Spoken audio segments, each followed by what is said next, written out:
you what I'm about to say. Sunshine, she's here, you can take a break. Hot air balloon that could go to space. With the air, like I don't care, baby, either way. Because I'm happy. Clap along if you feel like a room without a roof. Because I'm happy. Clap along if you feel like happiness is the truth. Because I'm happy. Clap along if you know what happiness is to you. Because I'm happy. Clap along if you feel like that's what you want to do. Here come bad news, talking this and that. Give me all you got and don't hold me back. Well, I should probably warn you, I'll be just fine. No offense to you, don't waste your time. Here's why. Because I'm happy. Clap along if you feel like a room without a roof. Because I'm happy. Clap along if you feel like happiness is the truth. Because I'm happy. Clap along if you know what happiness is to you. Because I'm happy. Clap along if you feel like that's what you want to do. Bring me down, kill me down. Bring me down, and never still love. Bring me down, kill me down.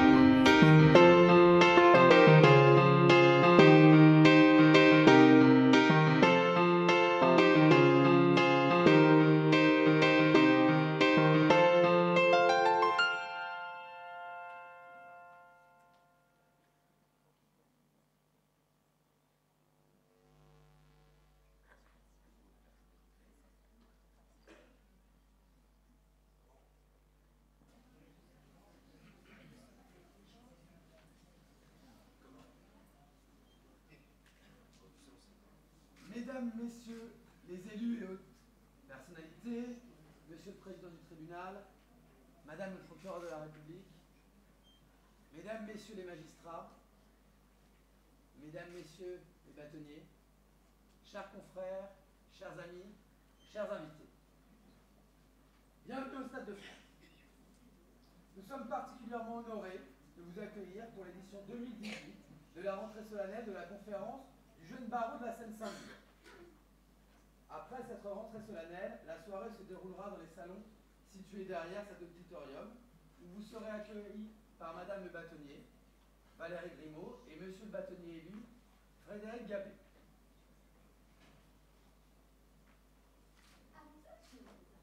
Merci d'éteindre vos téléphones portables pour les mettre en mode silencieux.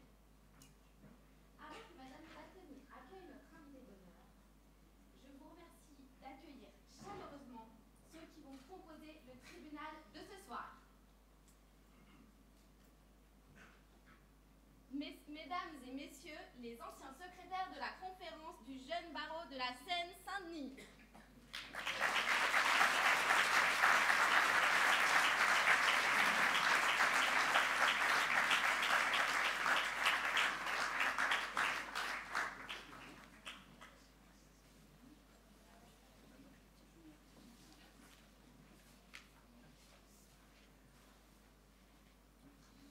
Au complet, sont merveilleux, n'est-ce pas?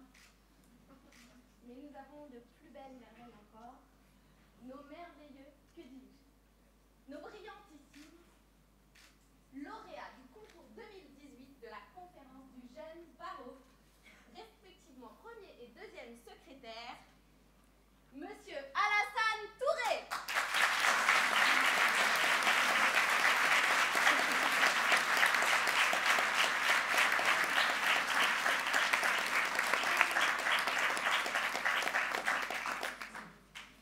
Monsieur Loïc Lequelec.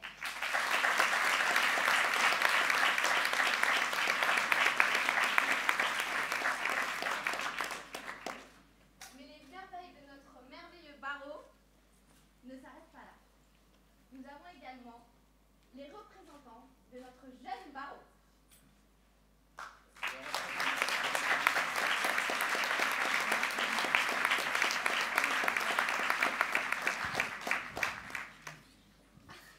Accueillons Ça fait maintenant, très chiant. Mesdames, Messieurs les membres du Conseil de l'Ordre.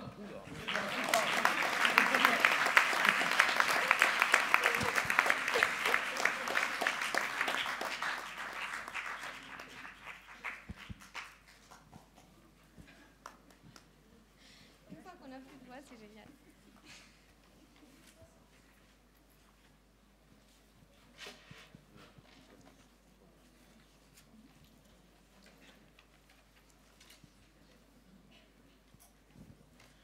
Accueillons maintenant messieurs les anciens bâtonniers de la Seine-Saint-Denis, membres du Conseil de l'Ordre, monsieur le bâtonnier Yves Tamé,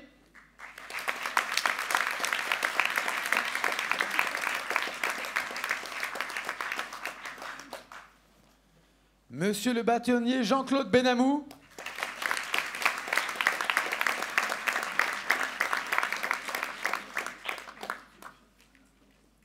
et monsieur le bâtonnier Stéphane Campana.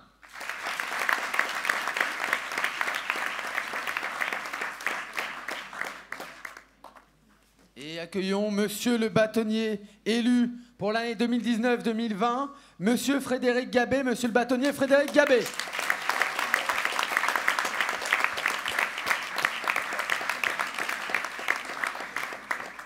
Last but not least, notre sublime et dynamique Valérie Grimaud, Madame le bâtonnier de l'Ordre des avocats de la Seine-Saint-Denis.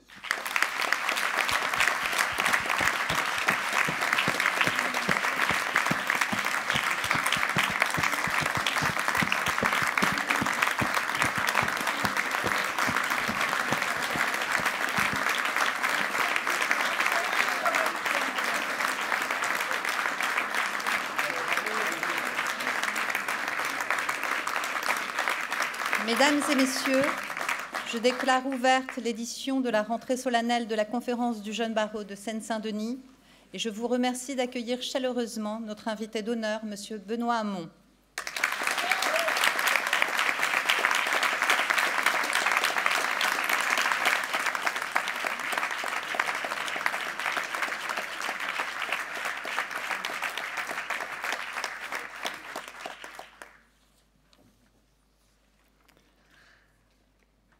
Je tiens à remercier en mon nom et en celui des confrères de mon barreau de la Seine-Saint-Denis les personnalités qui nous font l'honneur de leur présence ce soir.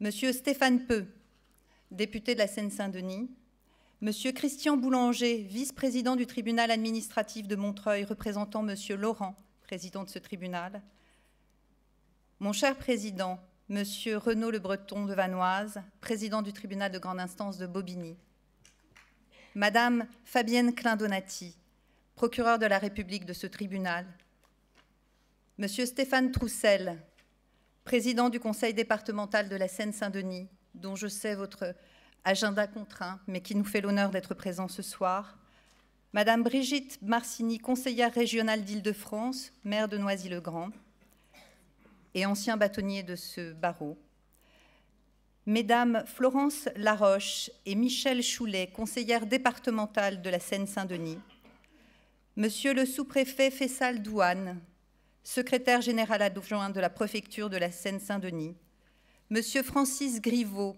président du tribunal de commerce de Bobigny, Madame Eliane Fromentel, présidente du conseil des prud'hommes de Bobigny, Monsieur le bâtonnier Jean-Charles Négreverne, représentant Monsieur le Président de l'UNCA, Monsieur le bâtonnier Frédéric Zajac, mon cher Frédéric, Président de la Conférence des barreaux d'Île-de-France, Monsieur Christophe Boré, mon cher Christophe, Président de la Conférence des barreaux d'Île-de-France, Mesdames et Messieurs les bâtonniers de France, Madame le bâtonnier de Paris, bâtonniers élus, présents ou représentés, vous savez que depuis 2 ans, nous avons activement travaillé ensemble et je vous remercie de votre présence chaleureuse à mes côtés.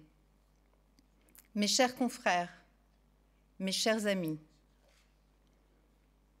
parce qu'ils ont porté avant nous les valeurs qui nous lient par serment, rendons un dernier hommage à nos consoeurs et confrères qui nous ont quittés depuis la dernière édition de notre rentrée. Et je laisse pour cela la parole aux plus jeunes d'entre nous, parce que notre profession est aussi histoire de transmission. David Maheu et Clara Trunian-Batic, respectivement 1er et 2e secrétaire de l'édition 2016.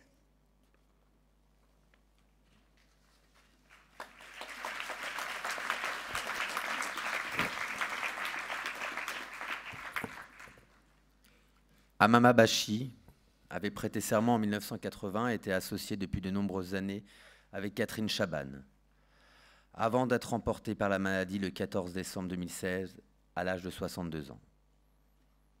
Nous avons appris d'elle la pugnacité, sans jamais ignorer sa profonde sensibilité. Jacques Baudy de Gaillard-Dort, tout premier bâtonnier de notre ordre, de 1972 à 1974, est décédé le 3 août 2017. Il avait prêté serment en 1944, à l'âge de 20 ans. Antonio Ferrara est décédé le 12 janvier 2018 à l'âge de 54 ans et avait prêté serment en janvier 1986. Tous ceux qui l'ont connu savaient l'attachement profond qu'il avait pour notre profession, pour ses confrères et pour notre ordre. Marie-Claude Grandjean nous a quittés le 15 décembre dernier, 15 février, elle avait l'âge de 62 ans.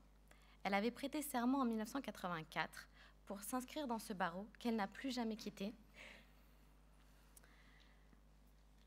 Elle avait une personnalité discrète. Elle a marqué tous ceux qui l'ont croisée par sa gentillesse, par sa rigueur professionnelle et son sens de la confraternité. Gustavo Schroeder Orozco est décédé le 23 août dernier à l'âge de 65 ans. Opposant politique, il avait dû quitter l'Uruguay avant d'intégrer notre barreau en 1991. Avocat chaleureux, il nous avait fait profiter de ce tempérament parfois bouillonnant, mais toujours généreux de cette Amérique latine dont il était originaire. En ce temps-là, on pouvait encore demander asile à la France, expliquer sa souffrance à un juge de chair et d'os, sans vidéo d'audience, ni procédure accélérée, incompatible avec la nécessaire préparation de sa demande. Chères consoeurs, chers confrères, nous ne trahirons pas vos mémoires en abandonnant les principes que vous avez d'antan défendus pour vivre dans notre état de droit.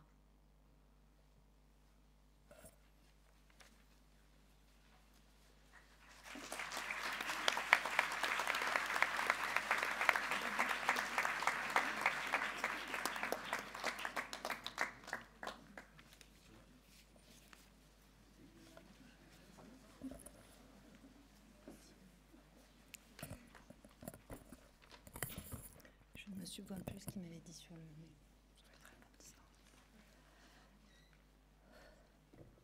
Il faut que la voix des hommes sans voix empêche les puissants de dormir. L'injustice conduit à partager les mots. Les mots d'un prêtre, l'abbé Pierre, certainement encore imprégné de cette culture ancienne dont nous avons gardé la robe. Être la voix de ceux qui n'en ont pas. La voix d'un enfant venu d'ailleurs qui a choisi il y a 15 jours le magnifique tribunal ultra-sécurisé de Paris pour se jeter du 4e étage. Si cela n'était pas si dramatique, je dirais que cela ne manque pas de cynisme. La France n'est plus une issue. 3 milliards d'euros, pardon le chiffre, 3 milliards d'euros dépensés pour un palais de justice dans lequel on a manifestement oublié ceux à qui il était destiné. Sans parler des cages de verre dressées en quelques nuits dans tous les tribunaux de France, totalement inadaptés, dont on convient aujourd'hui qu'il faudrait les démettre. C'est vrai que la justice avait les moyens de jeter l'argent par les fenêtres. La sécurité n'est plus pensée pour protéger les citoyens. Elle est un rempart pour ne plus les entendre. Rendre le tribunal inaccessible, première étape du processus organisé de la start-up justice. Nous l'avions dit très fort, ici, en Seine-Saint-Denis, souvenez-vous, lorsqu'il s'est agi d'ouvrir une salle d'audience à Roissy sur le tarmac de l'aéroport pour juger les étrangers. Mon barreau a résisté 25 ans à cette volonté de juger les étrangers ailleurs, à l'écart, isolés, excentrés, hors de la vue du peuple français au nom de qui pourtant la justice est rendue. Une justice différente, pour des gens différents, tout un programme. Nous disions alors que sortir la justice de nos palais, des cœurs de ville, du regard des citoyens, était le premier acte de démantèlement. Quelques semaines plus tard, on nous annonce qu'on jugera par voie dématérialisée, par saisine en ligne et sans audience, mais seulement pour les petites affaires du quotidien, jusqu'à 10 000 €. Il est vrai que dans le nouveau monde, 10 000 €, c'est rien. Qu'importe si les tribunaux d'instance répondent vite, bien et sans frais à cette mission, outre la vertu pédagogique du juge indispensable régulateur de paix sociale. Qu'importe si la saisine d'un juge en ligne va nécessairement exclure les plus démunis, très dépourvus, toutes les études le démontrent, face à l'outil informatique. Qu'importe que se développent des officines privées et payantes, comme nous l'avons vu pour les permis de conduire. Qu'importe que la dématérialisation de l'injonction de payer soit la mort assurée de la jurisprudence protectrice des consommateurs, développée par les juges d'instance, et que la Cour de cassation a eu tant de mal à reconnaître, au profit du jeu des sociétés de crédit prospères. Qu'importe que l'on permette des plateformes organisant la médiation aux contours imprécis et à la déontologie absente, qui n'assureront aux malheureux, en recherche d'une solution rapide, qu'à être définitivement convaincus que la justice ne prête qu'aux riches. Qu'importe si les révisions des pensions alimentaires sont confiées à la CAF, qui, au-delà de la double casquette payeur-jugeur, est en incapacité absolue d'effectuer cette tâche supplémentaire. Demain, des délais assourdissants pour réévaluer une pension alimentaire. Payer ou circuler, il n'y a plus rien à voir. Et puisque décidément juger n'est plus affaire d'humanité, quand le seul paradigme est de liquider les stocks vite fait, mais pas bien fait, quel besoin de venir au tribunal alors qu'on a la visio-audience? Il faut n'être ni juge, ni avocat, pour méconnaître à ce point cette alchimie extraordinaire de l'audience, qui oblige à l'empathie, qui pousse à être le meilleur de soi pour être à hauteur d'homme. Un regard, un geste, des sentiments, une ambiance, autant d'éléments nécessaires à forger la conviction. Notre confrère Henri Leclerc rappelait, il y a quelques jours, les propos d'une ancienne présidente du tribunal de grande instance de Paris, Madame Cochard. J'ai appris que juger, c'est lire un dossier sur un visage. Imaginez-vous, dans un temps qui pourrait ne pas être si lointain, demander aux juges et avocats turcs un box dans une salle sur les pistes de l'aéroport de Nuuk, ville bien connue du Groenland. Devant vous, un magnifique écran vidéo. Le son est un peu décalé, mais ça n'est pas grave. De toute façon, vous ne comprenez pas les Nunketut. Derrière l'écran, 3 affables juges inuits, un peu lassés de tous ces Français racontant brimades et traumatismes républicains, des histoires bizarres de violences policières par des chefs de sécurité improvisés, des trucs improbables. À vos côtés, un avocat inuit, débordé, il vous a vu 5 minutes avant, avec un interprète finnois réquisitionné pour l'occasion qui parle anglais mais avec un accent que vous avez du mal à comprendre. Eh bien, vous n'êtes pas prêt de l'obtenir, l'asile au Groenland.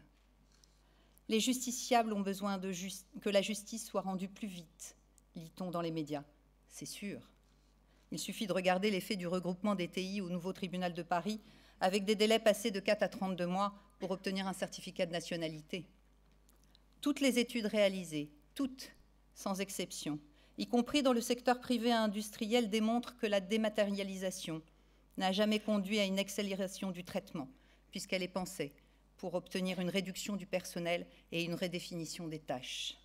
D'ailleurs, depuis la mise en œuvre entre nous et les juridictions du traitement dématérialisé par le RPVA, avez-vous observé un traitement plus rapide de vos dossiers? Des prévenus dans des cages de verre hermétiques, des avocats circulant dans des palais avec badge, autorisation et sur rendez-vous. Non, vraiment, le temps n'est plus à l'ambition d'une justice qui régule les relations humaines, mais à la gestion comptable et en catimini de la prestation minimum. La start-up justice, c'est encore, si cela a un coût, apprenez à vous en passer ou payer. Pour cela, il n'y a pas le choix. Il faut s'asseoir allègrement sur les garanties et les principes. Ah, répète-t-on à l'envi, les avocats ne comprennent rien à l'intelligence à l'œuvre, laquelle permet de lancer pas moins de 5 chantiers, transformation numérique, amélioration, transformation des procédures civiles, pénales, sens, efficacité de la peine, l'adaptation du réseau des juridictions. Facile, 4 mois pour réformer toute la justice d'un pays. Sans oublier la réforme de l'aide juridictionnelle annoncée mais non encore révélée. Elle promet donc. C'est vrai que nous, on ne sait pas faire cela. Et dans la cohorte des imbéciles inquiets, nous rejoignent à vive allure magistrats, greffiers, professionnels de justice de tout poil, sans compter ce malheureux défenseur des droits dont les avis calent quelques tables dans les ministères, économie oblige. Et rien à redire donc à ce texte, préparé en 4 mois, actuellement soumis plus que débattu à l'Assemblée nationale, à l'exception d'une petite maladresse de départ qui avait échappé aux esprits brillants, asphyxiant les ordres d'avocats, quand même bien utile pour assurer la régulation de 67 000 esprits libres. Concertation? Pourquoi faire? Et mieux, on y ajoute sous le manteau quelques réformes supplémentaires jamais évoquées. Nouvelle dérogation à une démocratie sereine qui devrait pourtant aspirer à discuter, à peser les arguments avant de décider. Tel cet amendement autorisant le gouvernement à réformer l'ordonnance de 1945 sur la justice des mineurs, qui garantit encore aux enfants la prévalence de l'éducation sur la sanction. Bientôt des audiences de comparution immédiates pour les enfants. Aux orties, cette ordonnance de poussiéreuse, née après une guerre effroyable où les hommes ont alors pensé qu'il fallait investir la jeunesse, la construire pour un avenir meilleur. Déjà, on apprend que le sort des mineurs non accompagnés vient d'être réglé, confié au ministère de l'Intérieur, chargé d'établir par décret des fichiers d'enfants migrants afin de les priver de l'assistance éducative que, de toute façon, nous n'assurons déjà presque plus à nos enfants. Ah, dit-on, encore place Vendôme, les avocats font preuve de mauvaise foi. Sommes-nous de mauvaise foi quand nous disons que supprimer le jury populaire né de la Révolution française pour certains crimes déjà, c'est un très mauvais message adressé à la société civile. C'est assurer un traitement inégal entre les victimes. Et c'est surtout la mort programmée des cours d'assises, de l'audience, de son oralité et donc de son humanité. Que d'allonger le délai des traitements des plaintes avec constitution partie civile de 3 à 6 mois affectera l'efficacité de l'enquête et découragera les victimes. Qu'autoriser sans contrôle préalable d'un juge au service d'enquête, perquisition et écoute, c'est faire le jeu de l'arbitraire. Allez, nous avions bien vu la direction prise lorsque les dispositions relatives à l'état d'urgence et à la lutte contre le terrorisme sont devenues celles du droit commun. Il y a une logique à l'œuvre. Julien Coupat, à l'occasion de l'affaire Tarnac, a expérimenté les vertus du système et on a vu le résultat. Et croiser les droits de la défense n'a jamais conduit à la paix d'une société. Si la justice n'est plus rendue dans les tribunaux, les citoyens iront la chercher ailleurs. Bienvenue dans le nouveau monde. Ce monde léché des gens bien élevés, aux costumes aussi étriqués que leurs pensées, convaincus que l'acuité de leur analyse les dispense de l'histoire, de l'expérience et de l'écoute. Ceux qui pensent sur 5 ans un projet de société sans racines. Ceux qui espèrent que le culot et la tactique sont des valeurs pérennes. Ceux qui ne savent pas que le désespoir est comme la faim. Il conduit à mordre même la main qui prétend vous nourrir. Ceux dont l'arrogance ternit l'intelligence et qui agissent comme s'ils ne voyaient pas de qui ils font le lit, mettant en place tous les outils de l'autoritarisme. Il est vrai qu'ils ne seront plus là pour rendre compte. Ces apprentis sorciers en marche qui voient dans l'expérience de l'archaïsme, qui conçoivent un mandat parlementaire comme un acte de soumission et refusent la responsabilité qu'ils doivent pourtant à leurs électeurs. Et ce sont donc les enfants, les familles monoparentales, les victimes, les étrangers, les pauvres, les plus fragiles d'entre tous, qui seront exclus de la justice de demain. Inscrits, il est vrai, dans un projet de casse organisée du service public, qui n'est pas réservé à la justice, mais vendu comme un progrès social, comme une économie nécessaire au bien de tous. Quel dommage que l'histoire et la littérature ne soient apprises que pour être un premier de cordée. Écoutez Victor Hugo, dans son recueil L'année terrible, à ceux qu'on foule aux pieds. Mais surtout, c'est le peuple, attendant son salaire, le peuple qui parfois devient impopulaire. C'est lui, famille triste, hommes, femmes, enfants, droit, avenir, travaux, douleurs que je défends. Je défends l'égaré, le faible et cette foule qui, n'ayant jamais eu de point d'appui, s'écroule et tombe folle et tombe folle au fond des noirs événements. Étant les ignorants, ils sont les incléments.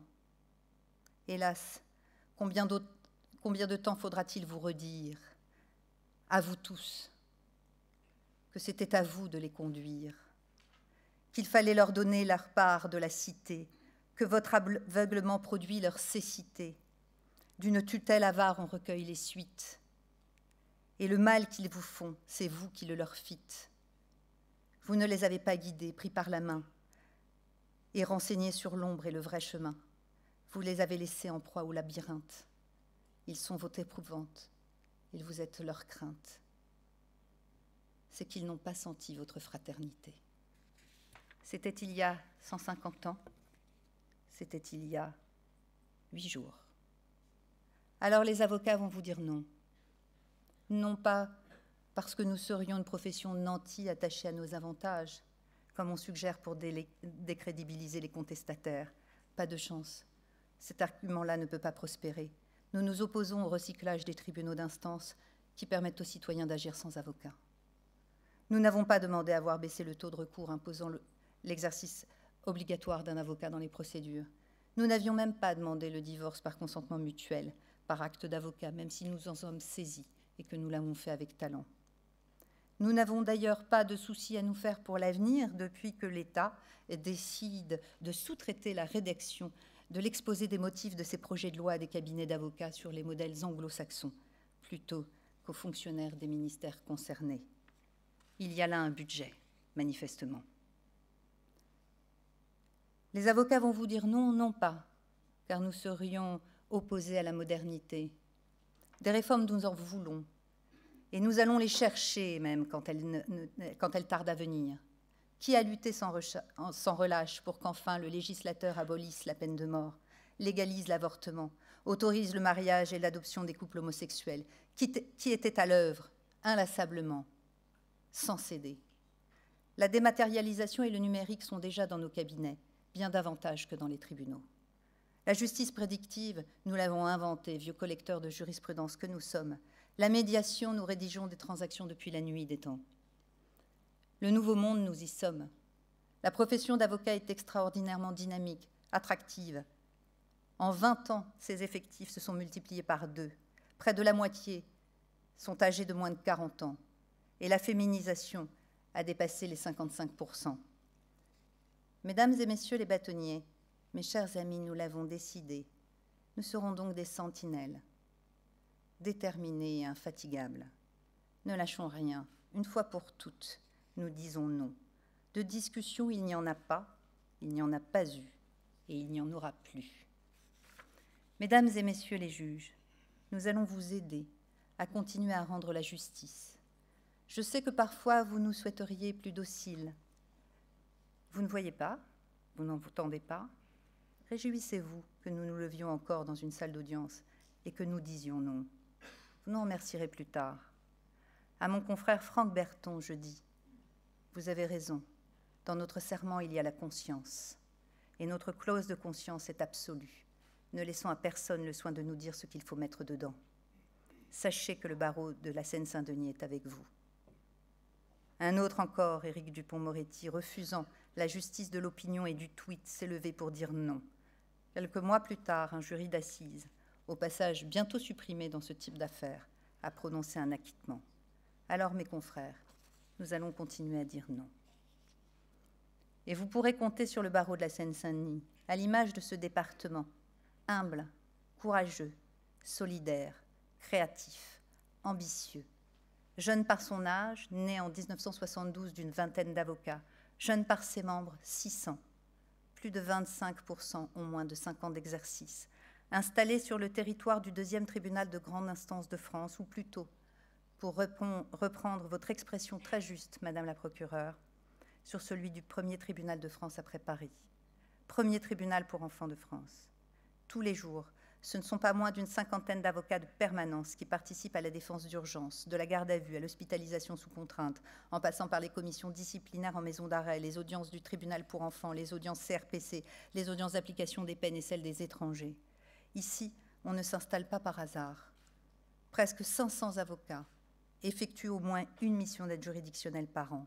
Nous animons une trentaine de lieux de consultation juridique sur tout le département, y compris en maison d'arrêt et même bientôt dans la zone d'hébergement de Roissy. Ici, les avocats parviennent à assurer l'intégralité des missions de justice colossales et sans aucune comparaison possible avec aucun autre barreau de France. Et il faudrait plus. Il y a 8 jours, une assistante sociale m'écrivait pour me dire que 2 collégiens avaient besoin d'informations sur leurs droits. Je n'ai pas de budget pour cela. Combien de temps croyez-vous que 2 des avocats du groupe mineur se manifestent pour assurer ces consultations à titre bénévole? 15 minutes. Pas un justiciable laissé sur le côté. Pas une commission de travail avec la juridiction où nous soyons défaillants. Charte, engagement, formation, réunion. Je vous ai beaucoup demandé, mes confrères, mais je vous ai trouvé à chaque fois, et c'est avec fierté que je peux dire la charge et le travail que vous assumez. Aucun sujet qu'en Seine-Saint-Denis nous n'ayons déjà testé, discuté, critiqué, adapté. Comment faisons-nous? Je sais que ça n'est pas dans l'air du temps, mais nous, on partage, on s'entraide, on échange, on bidouille, on invente des trucs. C'est ici qu'a été inventé, il y a presque 30 ans, le système collectif d'organisation de la permanence pénale pour assurer à tous, même dans l'urgence, une défense de qualité. Système ensuite diffusé dans tous les barreaux importants. Pas un sujet où nous renoncions. Les délais du JAF sont inacceptables. La juridiction sombre, faute de moyens, nous mettons en place des actions en responsabilité de l'État. Des enfants migrants errent dans le tribunal sans assistance. La commission mineure rencontre juges, procureurs, associations diverses, Médecins sans frontières, protection judiciaire de la jeunesse pour organiser la prise en charge. Les entrepreneurs du département ne savent pas anticiper les difficultés économiques. La maison de l'avocat accueille le centre d'information et de prévention des difficultés des entreprises où les avocats, magistrats du tribunal de commerce, experts divers accueillent gratuitement les entrepreneurs pour les conseiller. Les policiers sont à cran, en sous-effectif chronique, difficile d'échapper à des dysfonctionnements dans le cadre des gardes à vue. Alors on s'intéresse. Et puis on trouve une solution, un échange. Chaque jour, un jeune policier est dans la permanence pénale avec les avocats. Chaque jour, un jeune avocat est dans un commissariat du département. Le bureau d'aide juridictionnelle est asphyxié. Nous prêtons notre concours à un pré-examen des dossiers pour faciliter leur traitement. Connaître les difficultés de l'autre et adapter la réponse, c'est notre solution. Il faut dire qu'il valait mieux nous débrouiller. Un rapport parlementaire sur l'évaluation de l'action de l'État dans l'exercice des missions régaliennes en Seine-Saint-Denis le 31 mai 2018 fait le constat d'un État inégalitaire et inadapté en Seine-Saint-Denis et dénonce une surenchère d'annonces politiques qui entretient le fantasme d'un déploiement constant de moyens exorbitants, alors que c'est tout le contraire. Ici, il y a moins de policiers, moins d'enseignants, moins de médecins scolaires, moins de magistrats, moins de greffiers, moins d'infrastructures. Injustifiable mais vrai. Destination préférée des politiques. Personne n'a oublié que le président y annonçait sa campagne en novembre 2016. Et silence assourdissant au dépôt de ce rapport, précédé de peu par celui de M. Borloo, qui lui aussi doit caler quelques tables. Et vous croyez qu'on va s'en satisfaire? Monsieur le Président, Madame la procureure, ici la justice ne tient que par l'énergie de chacun. Dans ce tribunal, à travailler ensemble, avec détermination, pour suppléer le dénuement chronique. Je sais votre investissement et celui de tous les personnels de ce tribunal. Nous avons échangé et partagé beaucoup pendant ces 2 années. Et même lorsque nous ne sommes pas d'accord, les positions de chacun ont toujours été entendues et respectées. C'est une chance pour nous. Juger ici, défendre ici prend tout son sens. Mais si cette convergence des compétences et des bonnes volontés est remarquable, elle n'est pas inépuisable. Il va falloir qu'à un moment, l'État accepte d'occuper la place. Mesdames et messieurs les parlementaires, vous m'avez convié à une table de travail, car dans ce département, on ne croit qu'à l'Union républicaine. Le barreau y sera. Et puis j'ai pris un peu d'avance. J'ai réfléchi à des petites solutions faciles, parce qu'ici, on n'est pas très malin. Pour rendre la justice, il faut un tribunal.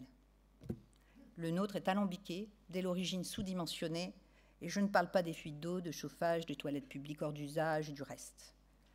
Et en plus, nous devons supporter que les extérieurs, avocats, magistrats et même clients, qui souvent le trouvent moche, ne puissent s'empêcher de nous regarder de travers comme si nous y étions pour quelque chose. Comme si je reprochais aux magistrats et aux avocats parisiens le coût du leur. Parlons-en d'ailleurs du coût du leur. 2 milliards 700 millions d'euros pour financer le nouveau palais de justice de Paris. Transposons selon la règle républicaine. 2 200 000 habitants à Paris, 1 500 000 en Seine-Saint-Denis. Je fais une petite règle de 3. Et comme nous sommes d'honnêtes gens, je retire les 3 millions que, Monsieur le Président, vous venez d'obtenir pour l'année prochaine pour les fuites. Eh bien, vous savez quoi? Il nous manque 1 997 millions d'euros. Imaginez le tribunal que nous ferions.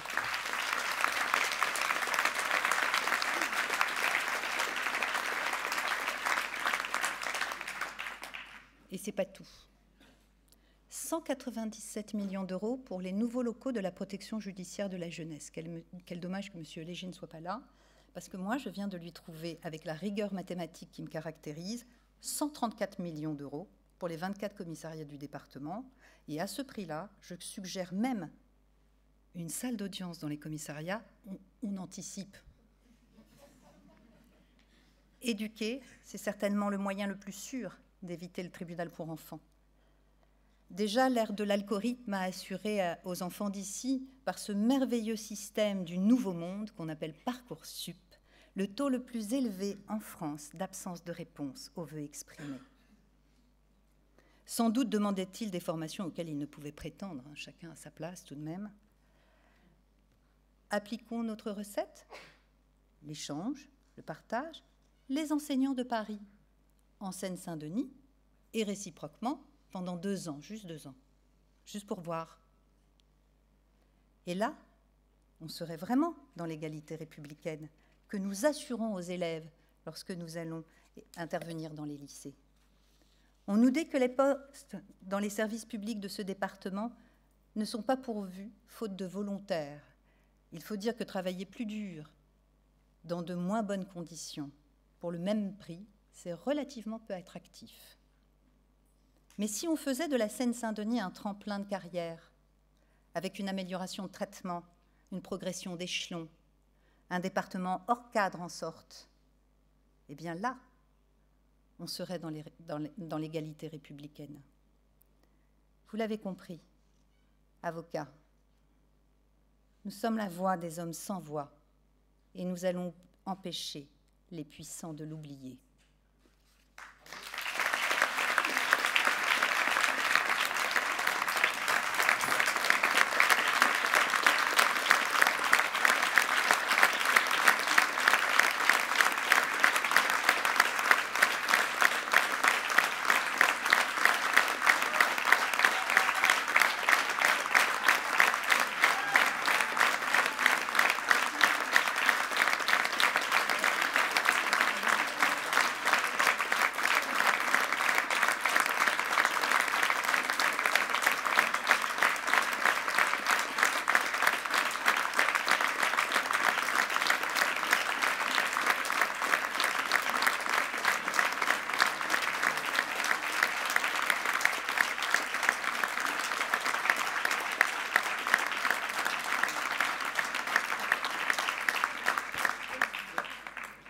Merci.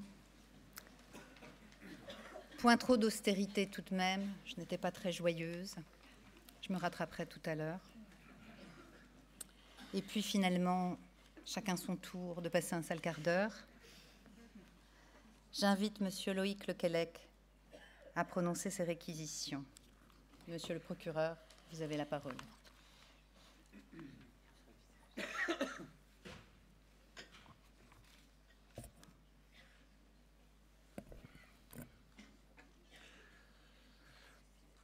Mesdames, Messieurs les juges d'un soir,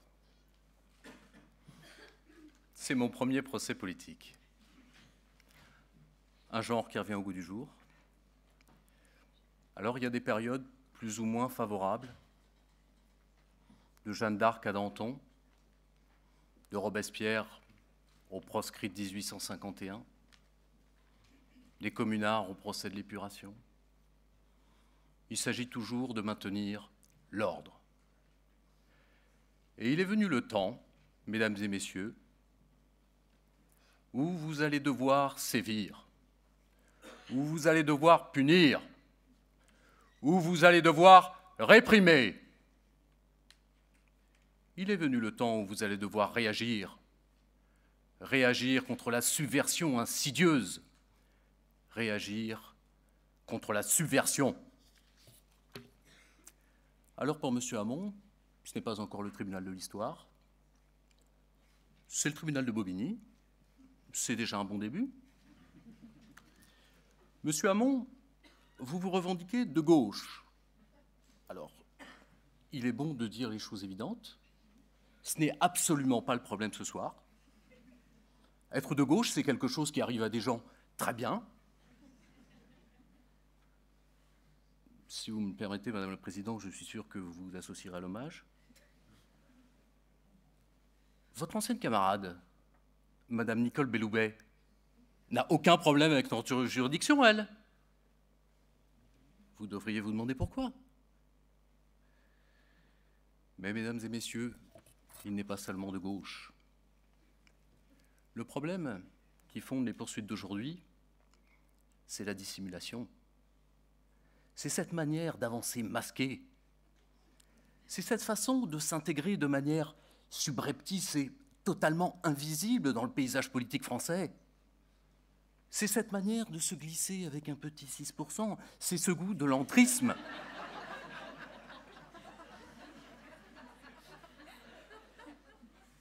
C'est cela qui est éminemment inquiétant. Il y a un plan caché derrière tout ça. Il y a un complot. C'est évident. Vous savez bien que si un accusé comparaît devant vous, c'est jamais un hasard. J'aime rappeler ce principe.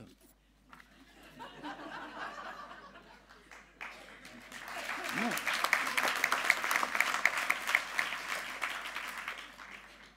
Mais on a aussi des charges. Lorsque j'ai pris ce dossier, j'ai naturellement, en premier lieu, cherché du côté de ses écrits. D'abord parce que c'était à l'évidence la meilleure manière de recueillir quelques éléments confirmant l'état d'esprit du personnage. Mais aussi, et là, c'est beaucoup plus personnel, parce que j'ai une vision assez littéraire de mon métier. Avant d'être procureur, j'étais trader. À l'époque, mes armes n'étaient pas les mots, c'était les derivative products, les puts, les calls, les forwards. Je me battais sur le terrain du short selling. À l'époque, c'est moi qui cherchais à faire le meilleur deal. Mais déjà, je rêvais des livres. Avant même d'entrer dans la profession d'accusateur, j'étais, comme beaucoup de mes collègues, déjà tout empli d'admiration pour un de mes brillants prédécesseurs, un homme de lettres exceptionnel, Monsieur le procureur impérial Pinard. Dans une seule et même année, en 1857, il a fait Madame Bovary et les Fleurs du Mal. C'est des procès qu'on ne fait plus. Monsieur Hamon, j'ai donc lu vos livres. Je me suis souvenu que mon métier est aussi un sacerdoce. Je ne pouvais donc pas passer à côté du chef-d'œuvre de l'ouvrage de référence publié en 2011, édition Flammarion, 18 €. Tournez la page. Tournez la page, c'est le titre, mesdames et messieurs. En tout cas, c'est écrit en lettres rouges sur la couverture. C'est donc également écrit en haut de chaque page. Tournez la page, ça a un côté très pratique. C'est donc un livre de gauche, lourdement de gauche. Mais alors, j'y ai effectivement trouvé quelques éléments assez explicitement à charge. Au hasard, chapitre 6, intitulé « Dissidence ». Accroche, première ligne, il est urgent de propager la dissidence. Déjà en 2011, Gilets jaunes pour livre rouge, par les temps qui courent, le tribunal appréciera. Il va quand même être difficile de nier. À ce stade, normalement, l'avocat dit que c'est une erreur de traduction. Si nous avons la chance et qu'il est en forme, l'éditeur a produit un faux. À la décharge de l'accusé,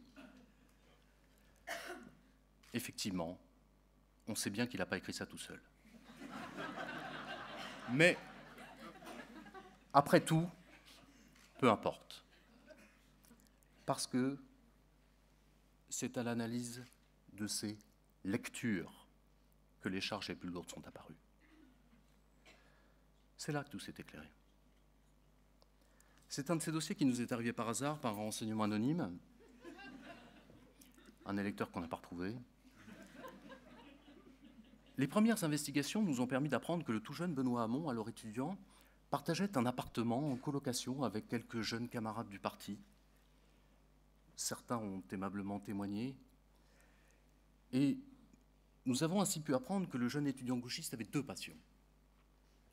La première, la collection des effigies de Sharon Stone, dont il était profondément amoureux. Il avait déjà certains goûts artistiques. La deuxième, sa deuxième passion, sa deuxième obsession, celle-là venait de la lecture d'un livre.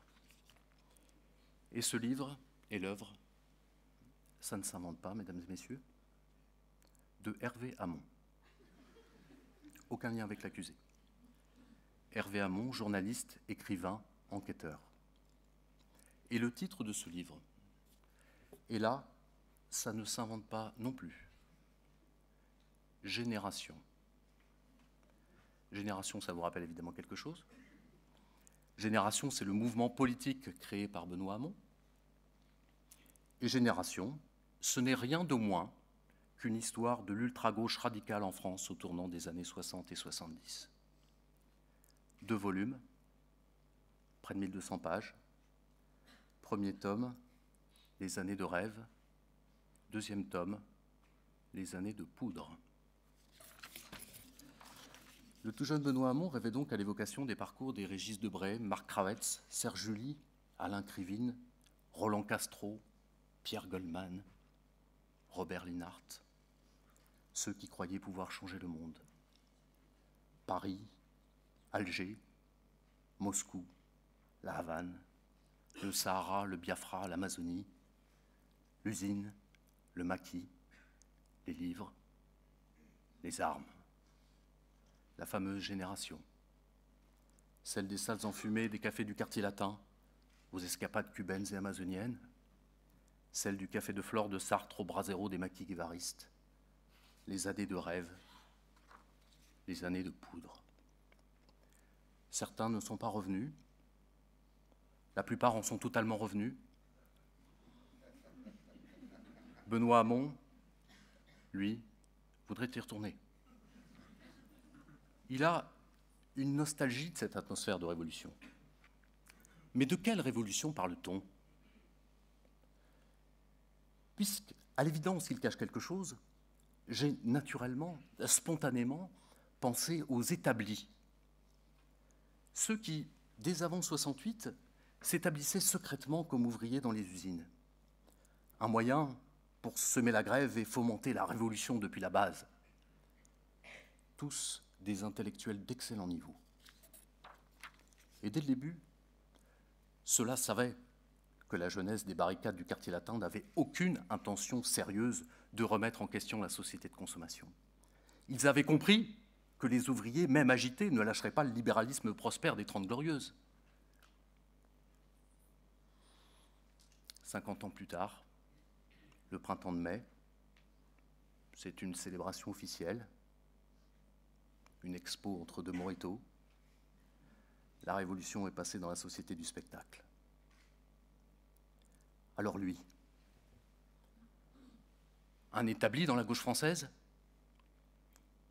c'est vrai qu'il donne le change très gauche d'aujourd'hui, très produits locaux, très circuits courts, très proche du peuple. La légende que l'on vous présente, le tableau que l'on veut vous dessiner, veut qu'il prenne soin de vivre dans une paisible bourgade des Hauts-de-Seine, passé à droite depuis bientôt 40 ans. Il a été cadre dans un grand institut de sondage. Il a monté sa boîte. Il fait du consulting.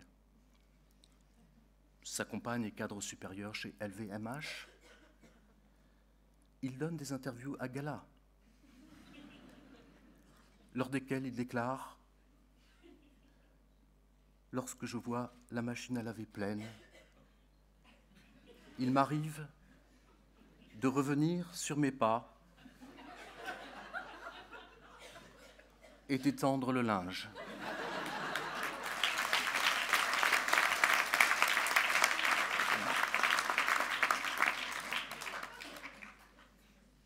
Il mène la lutte très classe. Mais il est venu le temps où l'on voit clair, mesdames et messieurs les juges. Benoît Hamon aurait pu être raisonnable et continuer, comme d'autres, à avancer et perpétuer une belle carrière dans l'ombre de la gauche. Il a manifestement choisi de jouer la gauche de l'ombre. Très, très à l'ombre. Lors de son discours d'investiture, il a déclaré de manière rétrospectivement très attendue « Je ne serai pas l'homme providentiel ». Il a évidemment tenu parole. L'action secrète, toujours. Alors, c'est vrai, il a été socialiste, pas vraiment le repère de révolutionnaire le plus redouté du monde occidental au XXIe siècle. Il a même été socialiste depuis le berceau. Il a effectivement été l'éléphanteau un peu fougueux de la famille. À l'entendre, il a été victime d'un méchant braconnage. Il est devenu une espèce menacée à lui tout seul. Mais même là-bas, il l'avait repéré. Ministre de l'Éducation nationale, il était viré la veille de la rentrée. Le pauvre Manuel Valls, ayant fait rentrer le loup dans la bergerie, devant subir l'affront de la bande d'exaltés de Frangy. On est un peu loin des histoires de bébés éléphants. Non, le pouvoir ne l'intéresse pas. Lui, c'est la fronde. Alors maintenant, comme dans la chanson, il est un parti de gauche à lui tout seul. Il est en transition écologique. Durant la campagne présidentielle, il a eu quelques complices. Le parquet a malgré tout dû se dispenser de retenir la circonstance aggravante de bande organisée. La circonstance de bande désorganisée n'est pas encore au code pénal. Mais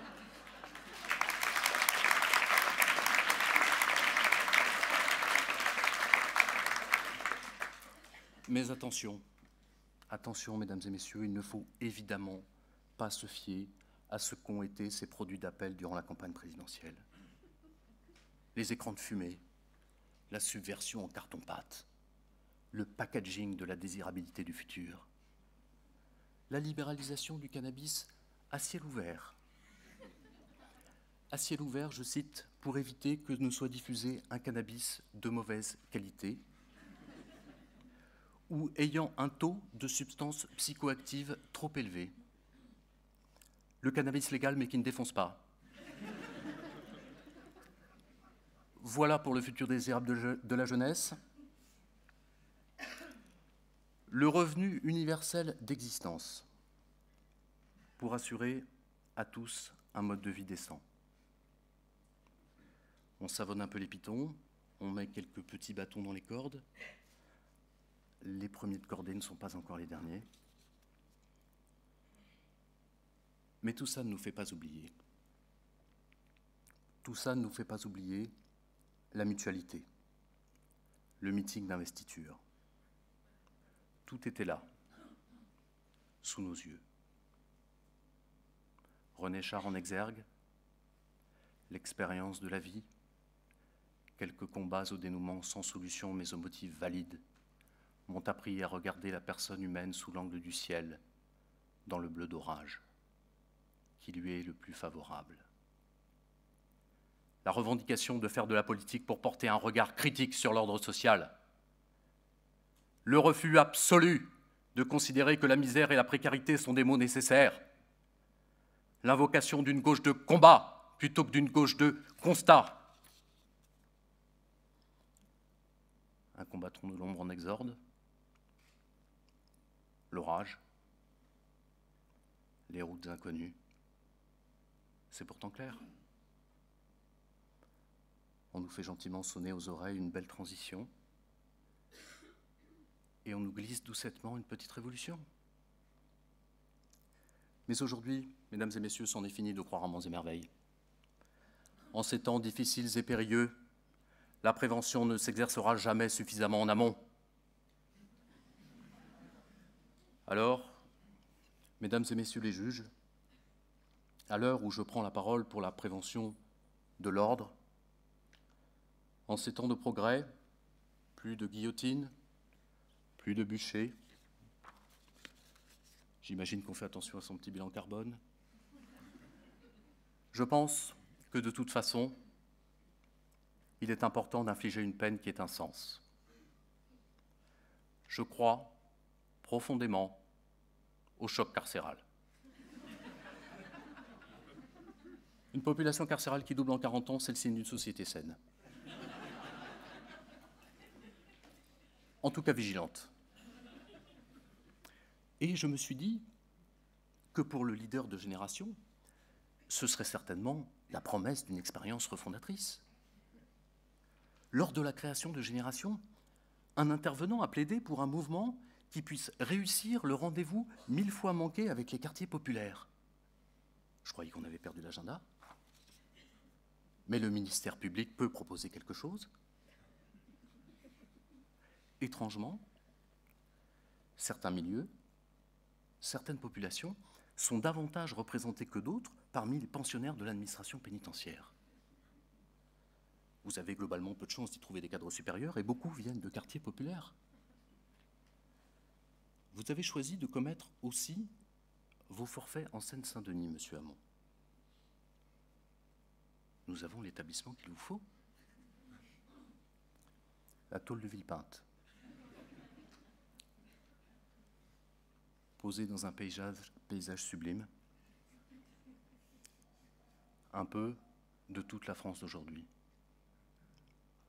Une plaine agricole, un nœud autoroutier, un centre commercial, un clocher, une cité, une zone pavillonnaire, l'aéroport de Roissy en fond, la France, le monde. Comme à l'intérieur. France, mère des arts, des armes et des lois, tu m'as longtemps nourri du lait de ta mamelle. Or, comme un agneau qui sa nourrice s'appelle, je remplis de ton nom les antres et les bois. Si tu m'as pour enfant avoué quelquefois, que ne me réponds-tu aujourd'hui au cruel? France, France, réponds à ma triste querelle. Or nul, sinon écho, ne répond à ma voix. Vous y croiseriez peut-être du Bellay? En tout cas, vous feriez beaucoup d'amis. 4 par cellule, un matelas par terre. De vos jeunes années, vous retrouveriez la camaraderie. J'avais donc envisagé pour vous une peine de prison, monsieur Hamon. Mais j'ai été saisi tout à coup d'une inquiétude. Que se passerait-il s'il diffusait ses idées en prison? Ceux qui, à bien y réfléchir, arriveraient avec certitude. Tout à coup, dans la cour de promenade, on ne parlerait que de taxer les robots. Rapidement, les cités de la Seine-Saint-Denis seraient gagnées par la gangrène du cannabis bio et light. Et allez savoir si l'on n'aurait pas l'inconséquence et l'impudence de demander davantage de moyens pour la justice. J'avais rêvé de rédiger un petit soit transmis pour vous faire porter tout à l'heure en bas au dépôt une coupe de champagne et quelques petits fours, parce que nous sommes comme cela à Bobigny. Mais c'est finalement une dernière chance que je vais proposer au travers d'une peine totalement assortie d'un sursis avec mise à l'épreuve. C'est-à-dire une peine de prison qui ne sera pas mise à exécution si l'accusé respecte 2 obligations. Première obligation, ça va de soi, une interdiction d'entrer en contact avec ses victimes, c'est-à-dire ses électeurs. Je vous l'accorde, mesdames et messieurs les juges, la contrainte est certainement superflue, mais je préfère être prudent. Deuxième obligation, celle de trouver enfin un vrai travail.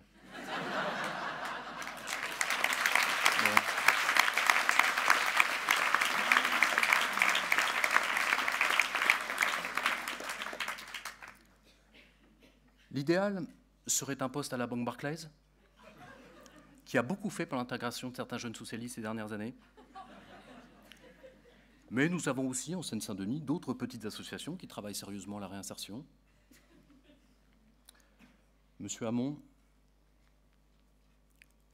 ce n'est donc probablement pas pour ce Noël qui arrive que vous rejoindrez les bannis, les proscrits.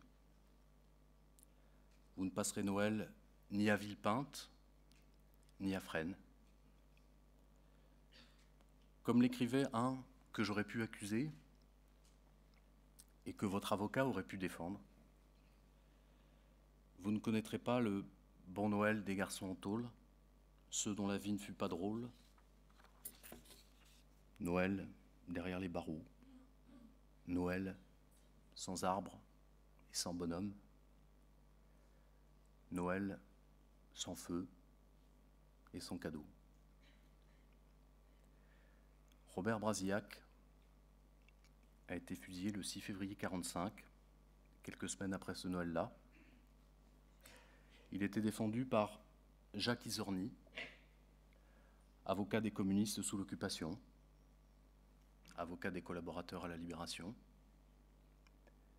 Moi, je suis procureur. Et je ne fais pas de politique non plus. J'ai la constance de ne défendre que l'ordre.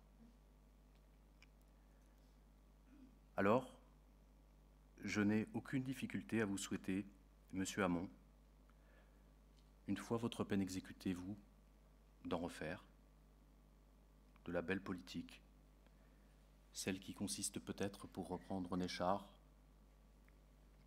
à faire longuement rêver ceux qui ordinairement n'ont pas de songe et plonger dans l'actualité ceux chez qui prévalent les jeux perdus du sommeil.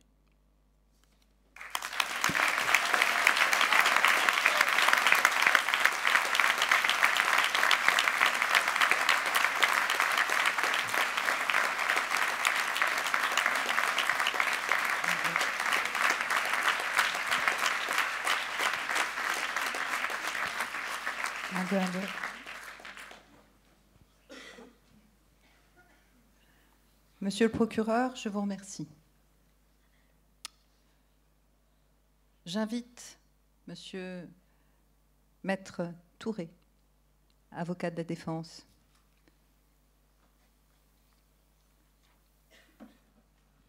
à nous faire connaître sa plaidoirie.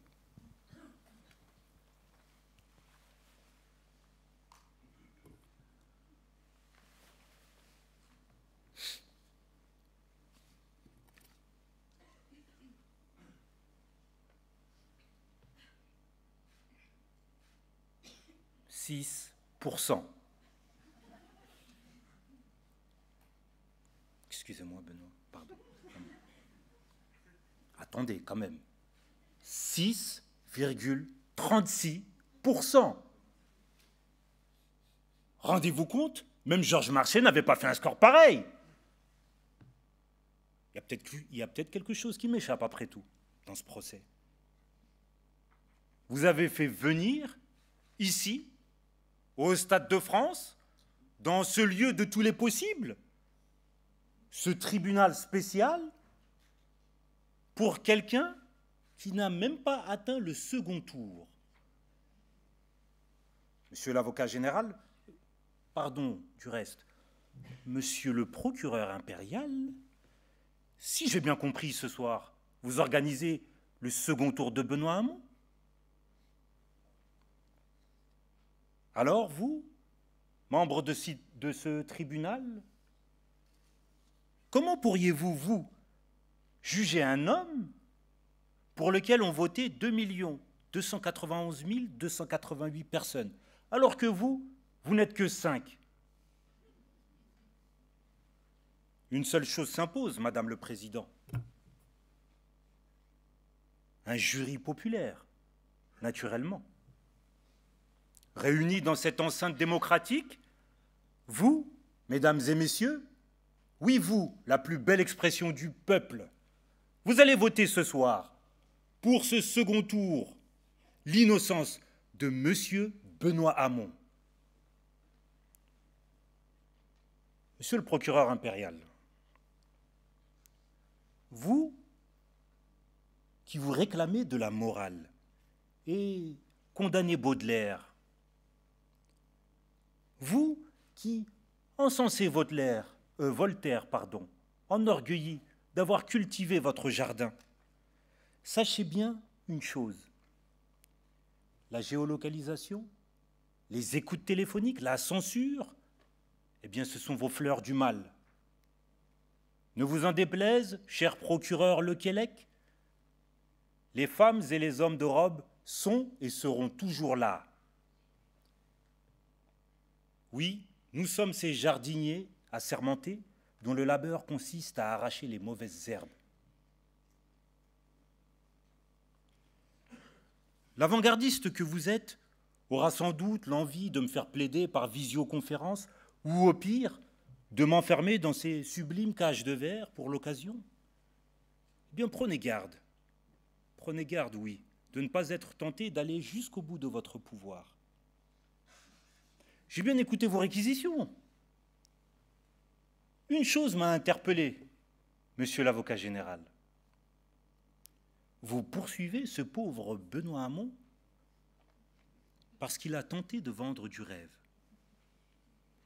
Dans ce cas, si cela est pour vous une infraction, en amont de ce dossier, je souhaiterais, avant toute chose, rendre hommage à cet homme. Oui, cet homme qui se bat pour l'égalité, pour l'emploi, pour une vie décente, pour une nouvelle République, pour qu'enfin, oui, enfin, le pouvoir soit rendu au peuple.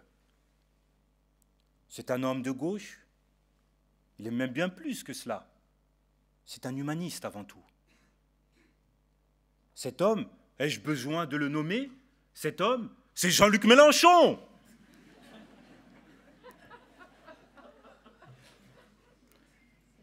Avouez, oui, avouez qu'il nous a tous fait rêver, tant les avocats que les magistrats, à la façon avec laquelle il s'est affranchi des règles du Code de procédure pénale, durant sa perquisition. « Je suis la République », disait-il. « Ma personne est sacrée ». Dupond-Moretti lui-même n'aurait pas fait mieux.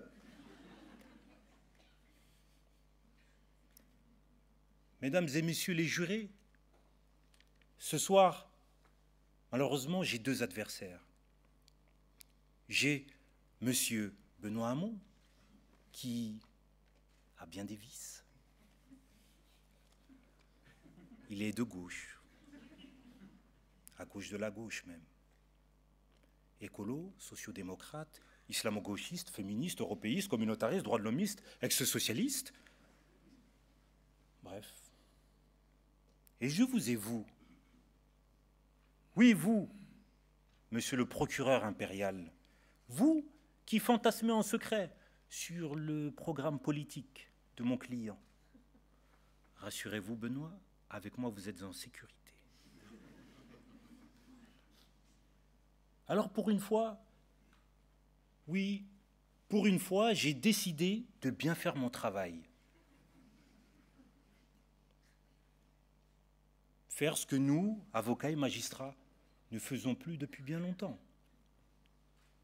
J'ai lu ce dossier.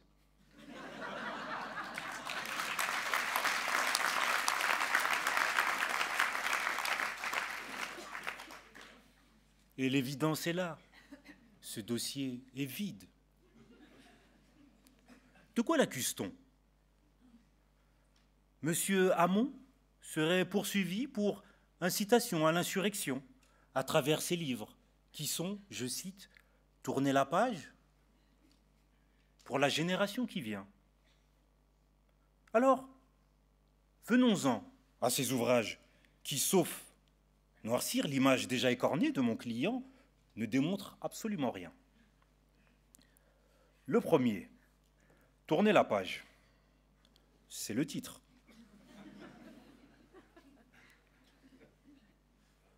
Il n'appelle aucun commentaire particulier.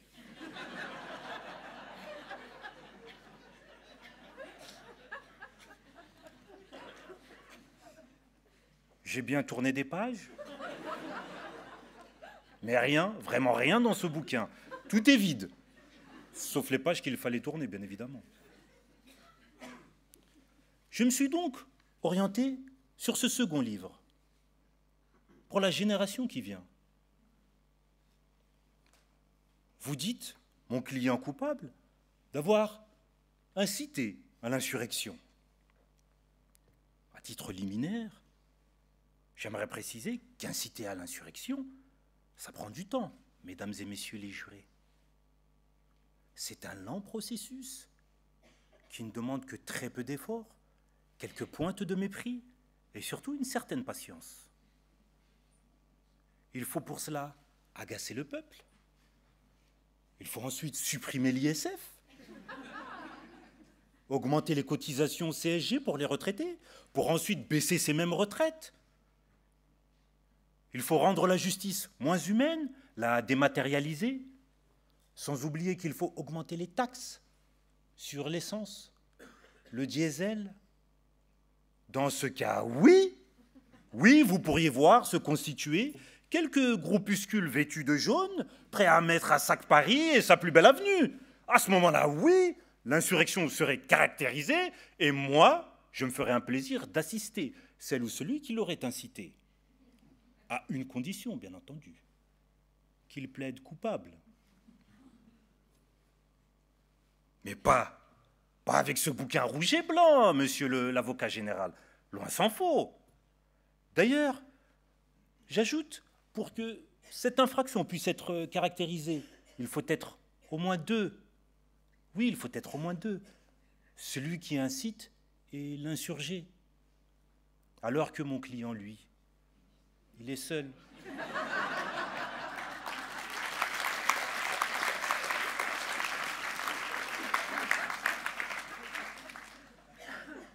Oui, il est seul. Les éléphants sont tous en marche ou au cimetière. Quant à M. Mélenchon, son brave camarade socialiste, ils ne se parlent plus, sauf peut-être par tweet interposé. La camaraderie socialiste aujourd'hui est loin, elle n'est plus. Prenez par exemple M. Montebourg. Aujourd'hui, il fabrique du miel. Il s'est mis au travail, lui. Grand bien lui fasse. Prenez encore Madame Taubira, citée tout à l'heure. Elle est très loin, elle, à présent. Elle est retirée des affaires politiques. Elle est même distinguée comme la plus grande femme politique de ces 10 dernières années. Je souhaite ce même avenir à mon client, M. Benoît Hamon, mais pour le moment, les choses sont assez compliquées. Il est adhérent depuis 4 jours de son parti invisible, Génération.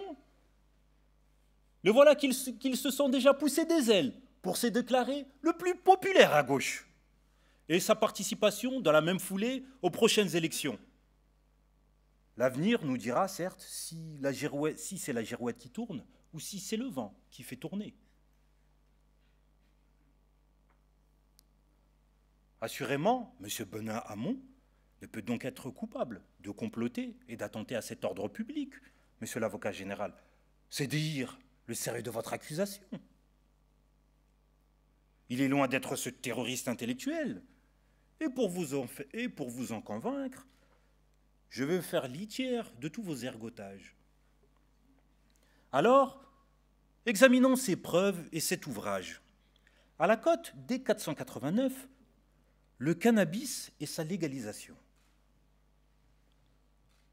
Benoît Hamon voudrait légaliser cette drogue douce pour, je cite, faire davantage de prévention que de répression et lutter contre les trafics. Ce serait enfin admettre l'évolution de mœurs d'un autre temps. D'ailleurs, cette époque n'est pas si reculée que ça. Imaginez un instant un rassemblement de personnes complètement inconscientes et sous l'effet de matières stupéfiantes, enivrées par la béatitude et l'allégresse de celui qui voit s'ouvrir devant lui de nouveaux horizons, l'état d'euphorie lié à l'ivresse, le moteur de l'aventure poétique de Rimbaud. Stone. Tout le monde serait stone. Plus envie de se battre, plus envie de courir. Oui, oui, la chanson. Ce que monsieur Benoît Hamon a imaginé a déjà existé en réalité. C'est Woodstock. Là-bas, on y faisait tout, sauf la guerre. D'ailleurs, en parlant de rassemblement, les gilets jaunes, le moins qu'on puisse dire, c'est qu'ils ne fument pas, eux. Assurément, un taux de criminalité en chute libre. Plutôt que d'atteindre à cet ordre public que croit défendre ce procureur impérial, au contraire, je dirais, moi, que mon client tend à le sauvegarder. Bon, le problème dans cette mesure proposée, c'est que lorsqu'on dit être fier de s'appeler Bilel et qu'on n'est pas en mesure de justifier d'un travail à plein temps, alors que l'on vit dans une ville assez cossue des Hauts-de-Seine, je peux comprendre que vous, mesdames et messieurs les jurés, ayez des soupçons à l'égard des intentions de M. Hamon. Et je pourrais comprendre que ces soupçons deviennent rapidement des indices quand son épouse passe le plus clair de son temps chez Louis Vuitton. Vous pourriez le croire coupable de vouloir mettre en place un trafic de stupéfiants à l'échelon national. Je vous répondrai peut-être. Mais d'incitation à l'insurrection, assurément non. Toutefois, à titre de conclusion, je dirais que moi, la présomption d'innocence existe. À présent, prenons cette deuxième preuve, la taxe sur les robots. À la cote 3423. Idée assez surprenante. L'idée est la suivante. Redistribuer à tous les fruits et bénéfices de l'automatisation. En clair, qu'est-ce que c'est? C'est une taxe pour ceux qui profitent de la modernité pour financer le régime de protection sociale et le revenu universel. C'est-à-dire une taxe qui bénéficierait à tous, les riches comme ceux qui ne le sont pas. La difficulté, c'est que dans ce petit livre rouge, l'idée du petit Ben a seulement l'effet d'une petite mesurette de gauche sans avenir. Elle manque de classe cruellement. En revanche, quand le fondateur de Microsoft souhaite que la taxe sur les robots permette des avancées sociales, alors là, ah oui, cette idée devient sensationnelle, elle dépasse les frontières.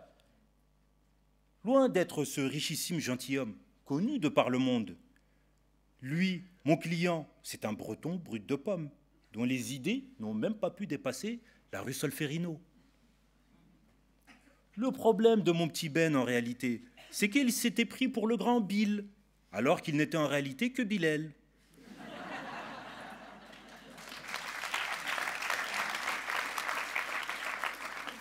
Sans doute eût-il fallu pour le parquet de le poursuivre pour usurpation d'identité, mais le tribunal n'en est pas saisi. Je vous invite à mieux vous pourvoir. Prenons enfin cette dernière preuve. À la cote 1512, le revenu universel d'existence.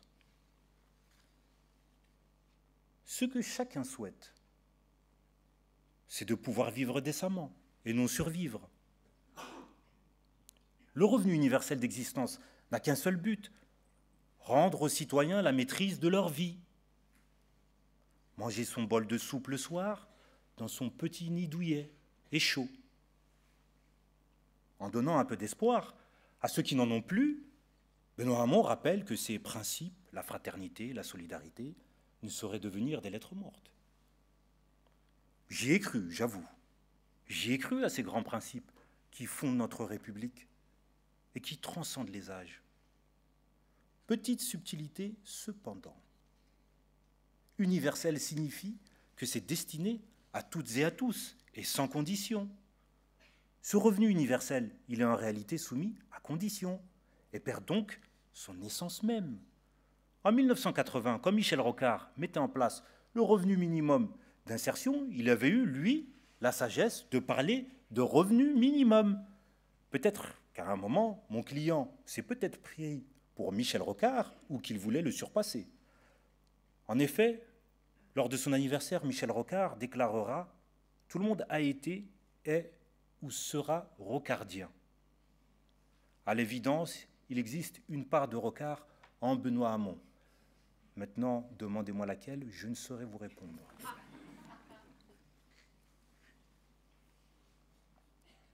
Voyez, mesdames et messieurs les jurés, de chaque fait, M. Benoît Hamon se fait certes, à sa manière, une occasion, mais il parvient à sauvegarder cet ordre public.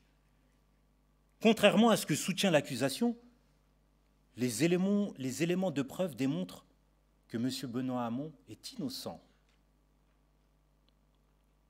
Mais avant de rendre votre décision, il faut encore le comprendre, le connaître, et ce serait faire justice. Faire justice, ça n'est pas se limiter à cette enquête de personnalité qui prétend honteusement résumer la vie d'un accusé. En quelques minutes, comme ça, au dépôt, dans les geôles parfumées du palais, couché sur une feuille de papier, on prétend raconter 50 ans d'une vie. Sérieusement? Au final, de lui, que sait-on? Rien.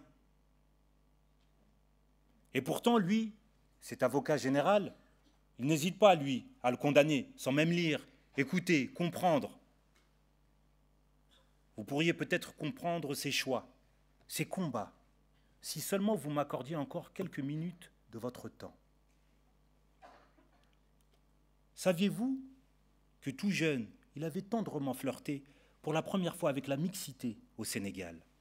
Ah, le petit Ben y a passé de bien belles années, surtout les week-ends, au bord de l'eau, dans une paillote avec un haut vent. On comprend alors son attachement pour le vivre ensemble. On comprend aussi pourquoi il se sentait si bien dans sa petite bourgade des Yvelines, sa petite Madeleine de Proust. Contrairement aux éléphants de son parti, il n'a fait ni l'ENA ni Sciences Po. Il est demeuré ce militant qu'il était à 20 ans. Du mouvement des jeunes socialistes, en passant par Rocard, Aubry, Emmanuelli, sa plus belle rencontre, il est resté fidèle à ses principes. C'est vrai que faire la révolution exige certains sacrifices, mais ni Paris, ni les jolies filles ne l'ont changé, ce Breton. Alors, vous pourriez lui jeter l'opprobre pour avoir été ce terrible frondeur qui a osé quitter son gouvernement. Je vous répondrai, moi alors, que c'était pour mieux en dénoncer les errements. Songez donc à cette réforme sur le travail, passée en force grâce à cette arme terrible, le calibre 49.3. Ah, il en faut du courage pour se dresser face à une arme.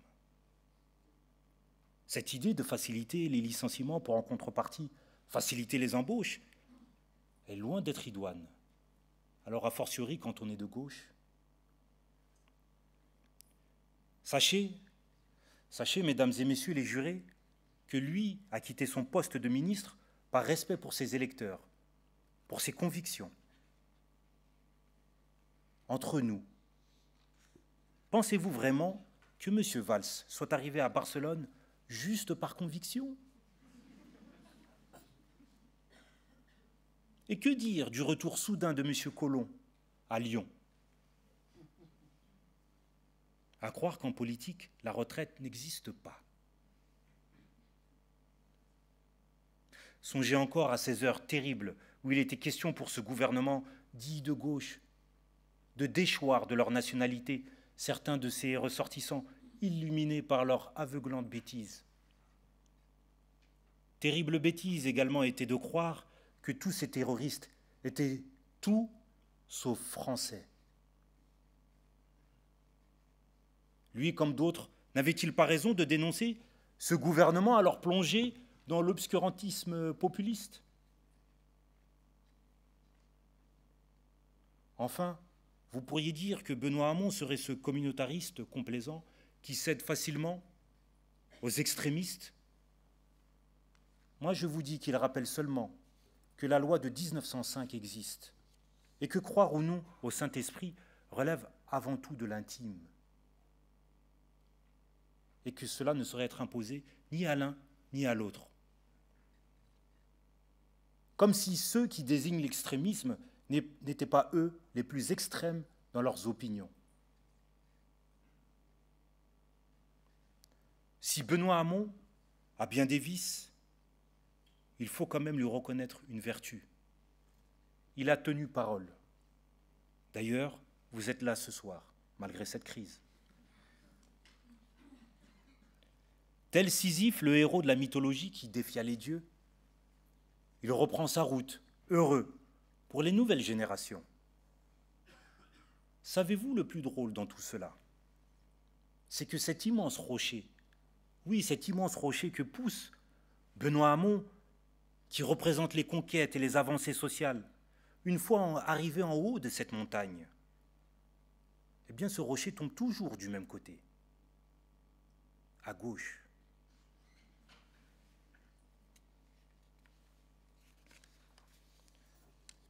Madame le Président, Mesdames et Messieurs les jurés, un terroriste, un complotiste, peut-être un incitateur à l'insurrection? La défaillance dans l'administration de la preuve est là. Coupable, vous dites? Je dirais, moi, que Benoît Hamon est victime. Tantôt Benoît, tantôt Bilel, un temps Bill et un peu Rocard. Vous pourriez peut-être le considérer comme victime de troubles de la personnalité et par conséquent déclarer l'insanité d'esprit. Il serait alors irresponsable pénalement, mais pas condamnable. Je dirais, moi, en réalité, qu'il est victime de sa sincérité et de ses convictions, ce qui est bien rare à présent chez nos politiques. Eh bien, s'il n'en reste qu'un, ce sera celui-là. Vous voterez l'innocence de ce cher Benoît, vous acquitterez Monsieur Benoît Hamon.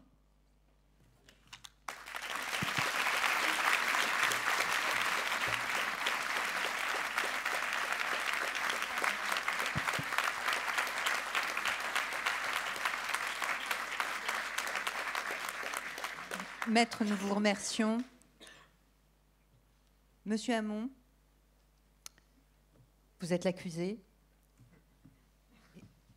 Et pour le moment, c'est celui-ci qui a toujours la parole en dernier.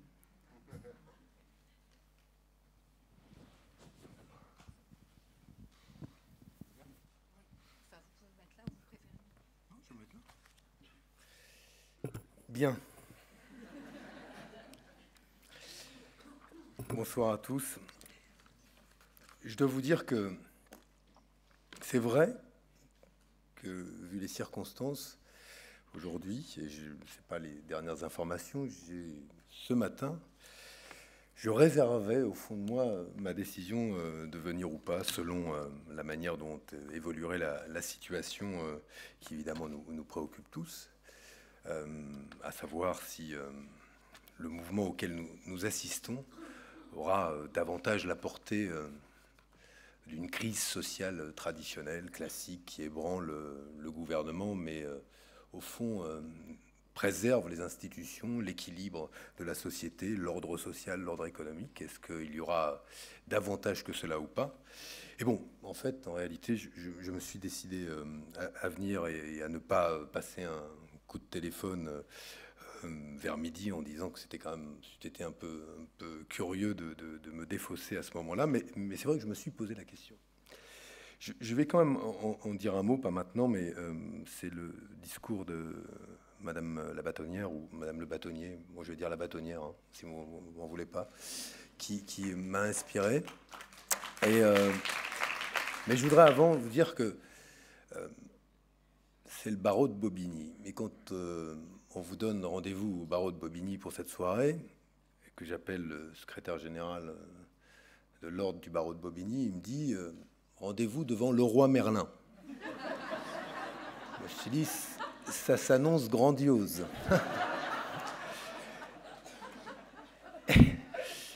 Et donc, si bon, je vais donc aller devant le roi Merlin, et je me suis donc arrêté devant le roi Merlin, et effectivement, le secrétaire général de l'ordre du barreau, bravant le temps, la nuit, l'obscurité, les personnes qui passaient par là, est venu me retrouver, et nous sommes arrivés jusqu'ici dans cette prestigieuse salle. Et je voudrais d'abord remercier à la fois Maître Touré, qui a assuré ma défense, l'avocat général, qui s'est livré à un réquisitoire brillant, comme la défense a été brillante. Je dois avouer que pendant certains moments de la défense de Maître Touré, je repensais à François Hollande défendant ma campagne présidentielle.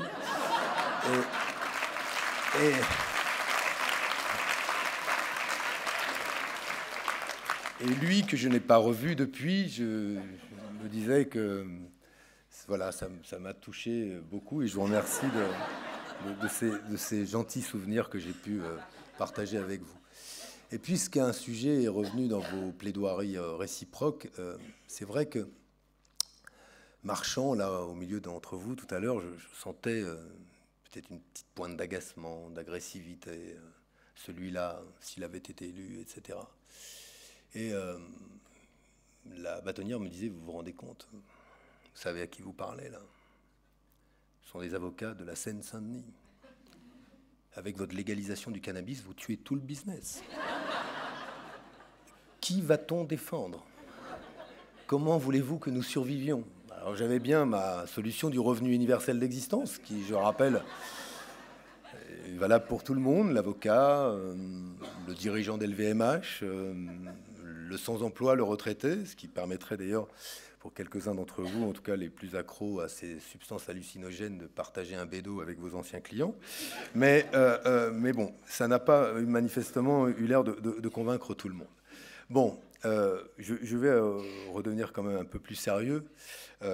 J'ai entendu ce qu'a dit Madame la bâtonnière sur la façon dont vous recevez aujourd'hui les grandes transformations, alors qui ne datent pas des 2 dernières années. Hein. Je veux dire, la pénurie de moyens, les difficultés que rencontrent les avocats, la difficulté de rendre la justice dans ce pays, ça fait quand même quelques années qu'on les connaît. Il y a eu des efforts qui ont été faits insuffisants. Mais j'étais assez sensible à un argument que vous avez évoqué, parce qu'il est aujourd'hui utilisé à peu près dans tous les domaines, cette sorte de mirage de la dématérialisation qui transforme souvent les métiers qui sont ceux de la chose publique en déshumanisation. Et cette dématérialisation que l'on voit arriver partout comme finalement le fait miracle qui va permettre de construire les synergies, de rendre plus efficace le service public, y compris celui de la justice, comme si on pouvait, grâce aux nouvelles technologies, tout régler et se passer des êtres humains. D'ailleurs, confiant cela et cette inquiétude à la garde des Sceaux, je lui disais, les avocats sont très inquiets de cette irruption de l'intelligence artificielle, et elle me disait, mais l'intelligence artificielle, cher monsieur Hamon, se définit comme le contraire de la bêtise naturelle. Non, c'est pas vrai. Elle n'a pas dit ça. C'est Woody Allen. Donc ça n'est que Woody Allen. Et donc, ne vous mettez pas à marcher tels des avocats en robe jaune sur la place Vendôme en demandant la tête de la garde des Sceaux. Elle n'a pas dit cela. Mais bon, non, plus sérieusement, je suis très, très heureux de pouvoir être parmi vous. C'est un très grand honneur. Tout ce qui a été dit par l'avocat général comme l'avocat de la défense est vrai. Donc tout était vrai. Même quand les histoires ont été racontées par d'autres, tout était vrai. Il y avait des niveaux d'exagération peut-être un peu élevés, mais tout était vrai. Ce que je veux surtout vous dire, c'est que j'ai été vraiment très frappé par le premier discours de la bâtonnière, et je voudrais vous dire comment moi je perçois les choses aujourd'hui dans notre responsabilité collective. Le hasard des moments où on retombe sur un livre veut que je relisais, j'en ai beaucoup parlé depuis ces semaines de mouvement social intense dans notre pays, je relisais l'Ancien Régime et la Révolution de Tocqueville. Et je trouve que ce livre, toujours aussi brillant à sa relecture, encore plus d'ailleurs éclairant dans la période actuelle, et il disait remarquablement bien, outre évidemment que la passion pour l'égalité des Français ne date pas de la Révolution, qu'elle existait avant même la Révolution, qu'elle a trouvé à se consacrer par la Révolution, mais que cette passion du peuple pour l'égalité, elle peut trouver deux manières à être assouvie. La première, c'est une passion positive, incroyablement d'ailleurs subversive, au sens où elle secoue le joug de l'injustice et à conquérir des droits nouveaux. Et cela peut être ça, ce qui se passe si on s'attache à comprendre aujourd'hui que ce qui s'arrache à travers d'ailleurs des paroles maladroites, des corps maladroits qui n'ont pas l'habitude de prendre la lumière, mais qui s'arrachent, eux, à leur routine, et une routine que l'on ne voudrait pas souvent partager avec eux parce que c'est souvent une routine de misère, ce que l'on voit aujourd'hui sur le devant de la scène et qui secoue le système, qui le secoue parce qu'ils ont le sentiment d'être aujourd'hui les premières victimes des inégalités et de l'injustice, ceux-là peuvent trouver dans l'issue de ce mouvement un débouché positif à travers la conquête de nouveaux droits et sans doute plus de justice. Mais la passion aussi pour l'égalité, elle peut trouver à être assouvie par des droits pour personne. La remise en cause de l'ordre en place, le fait de vouloir arracher ceux qui vont bien à leur situation pour les amener à goûter votre mauvaise situation. Et il y avait, je crois, dans vos mots et les citations en tout cas les paroles de Victor Hugo sur ce peuple inclément, parce qu'il est ignorant ou parce qu'aujourd'hui il est très en colère, il y a des mots qui doivent résonner à nos oreilles, parce que vous parliez de Hugo. Moi, je pensais à ce livre magnifique que j'ai lu plus jeune. Alors, bon, je ne sais plus lequel d'entre vous a parlé de génération. D'ailleurs, la moitié d'entre eux ont fini par voter Macron au premier tour, quand même. D'ailleurs, au passage, ce soir, je me suis dit, dans le cadre de ma thérapie, puisque c'est une forme de thérapie pour moi, ça me fait plaisir de rencontrer un bel échantillon représentatif de l'électorat de Macron au premier tour. Alors, peut-être maintenant réveillé, peut-être hier sous hypnose, désormais réveillé, donc, mais voilà. Mais je voudrais vous dire que dans ce livre de Jack London, c'est le talon de fer, il parle remarquablement bien de ce qu'il appelle, lui, la course à l'abîme. C'est-à-dire, si le peuple ne trouve pas de quoi matricer sa colère, lui donner un sens, une force, il peut courir à l'abîme. L'abîme pouvant être le mur, les herses de la répression, ou alors tout simplement le fait de basculer dans ce qui pourrait être des lendemains autoritaires, totalitaires, comme on voit aussi poindre dans ce mouvement. Il y a tout. Il y a le peuple, dans ses contradictions, quand il se trompe de cible, quand il se trompe de colère. Mais moi, je suggère, en tout cas, d'avoir des convictions quand on parle dans le peuple et au cœur du peuple, de partager ces colères-là, mais surtout de ne pas y aller en voulant chevaucher le tigre, en espérant remplacer celui qui a le poste aujourd'hui du côté de la rue du Faubourg Saint-Honoré. Bon, voilà, on a donc une immense responsabilité. Il me semble que la mission qui est la vôtre, qui vous place aux côtés de celles et ceux qui sont justiciables, dont vous disiez aujourd'hui c'était des mots très forts, hein, que vous avez le sentiment qu'ils ne sont plus assez entendus, que la justice dresse parfois comme un rempart à leurs propres paroles, que beaucoup d'entre eux peuvent parfois témoigner de ne pas pouvoir être entendus à la hauteur de ce qu'est leur conscience, leur liberté, leurs droits. En tout cas, vous êtes là et il me semble que vous tenez la digue. Et je dis que c'est très important que vous soyez là et tenir la digue comme vous l'avez fait ce soir. Parce que il y a sans doute aujourd'hui un moment charnière pour l'humanité, pour nos sociétés, qui est le tic-tac climatique. Ce compte à rebours, il est enclenché et il nous amènera à prendre des décisions extrêmement importantes dans les années à venir, quoi qu'il se passe. Mais on sent bien qu'à côté de ce tic-tac climatique, il y en a un autre tic-tac, qui est un tic-tac démocratique. Est-ce que dans cette période-là, qui suppose des décisions lourdes de conséquences, la tentation d'un régime autoritaire, la tentation de passer en force, la tentation finalement de passer outre la démocratie et les droits des citoyens ne va pas être si forte que finalement elle l'emporterait, même si d'ailleurs c'était le désir du peuple dans une élection. Et c'est pour ça que il me semble que les paroles que vous avez eues, tous les deux dans les plaidoiries remarquables que vous avez faites, et honnêtement, moi je trouve ça, je vous le dis, c'est toujours absolument délicieux d'écouter cela. Bon, même quand on est... mais c'était drôle. Donc si ça n'avait pas été drôle, je ne vous dis pas que... Puis vous avez dit 6%, il est dit 6,36. Il est beaucoup plus précis quand même, l'avocat de la défense. Et j'ai apprécié cette précision dans la plaidoirie. Mais donc dans votre plaidoirie et puis dans le discours de la bâtonnière, je crois extrêmement important aujourd'hui de tenir la digue et d'être sur la digue. Et je crois que votre profession est un de ces métiers qui permet de rappeler ces grands principes qui échappent parfois jusqu'aux politiques eux-mêmes, même quand ils exercent des responsabilités éminentes au nom de la République. Et c'est la raison pour laquelle je n'avais que ces mots. Je n'avais rien préparé de spécial parce que je ne savais pas à quelle sauce j'allais être croqué ce soir. Et autant vous dire que bon, voilà, je préférais rien préparer. Mais je veux vous dire voilà, c'est que c'était pour moi un grand honneur d'être devant vous. Merci de cette invitation et d'être dans cette salle. Et puis, c'est une grande fierté d'être là au milieu de ceux qui, sur la digue, tiennent bon les principes de la République. Merci à vous.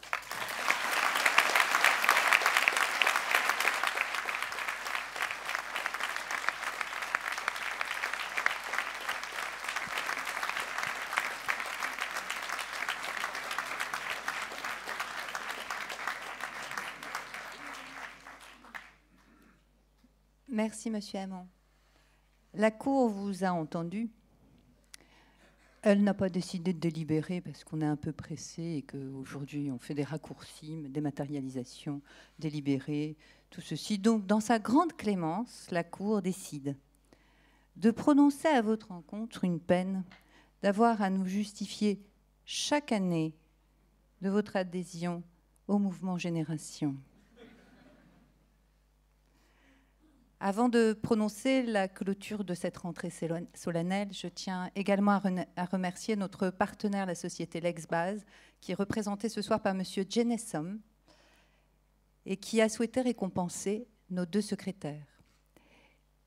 Et je vais d'ailleurs appeler, je me lève d'ailleurs, c'est l'habitude, Monsieur le Président Le Breton de Vanoise,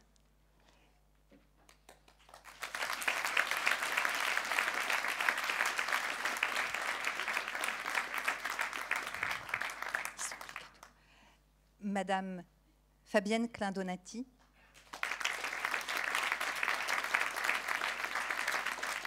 Madame la procureure, et je vais demander à nos 2 secrétaires, Loïc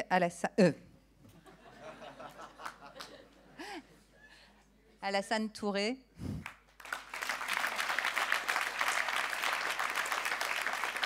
premier secrétaire.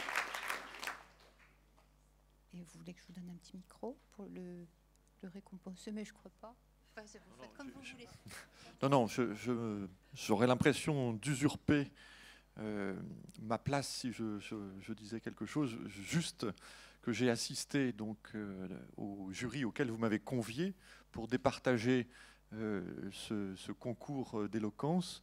Il y avait là 6 candidats que je crois on peut encore féliciter ce soir parce que c'était très difficile de prendre la décision.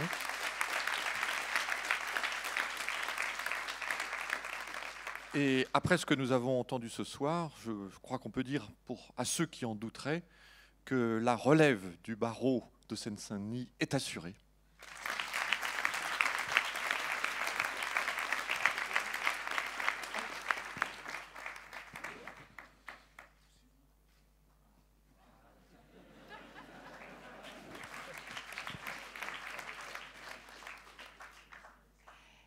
Et Madame la procureure Klein-Donati, qui remet le prix à notre 2e secrétaire de la conférence, Loïc Lequelec.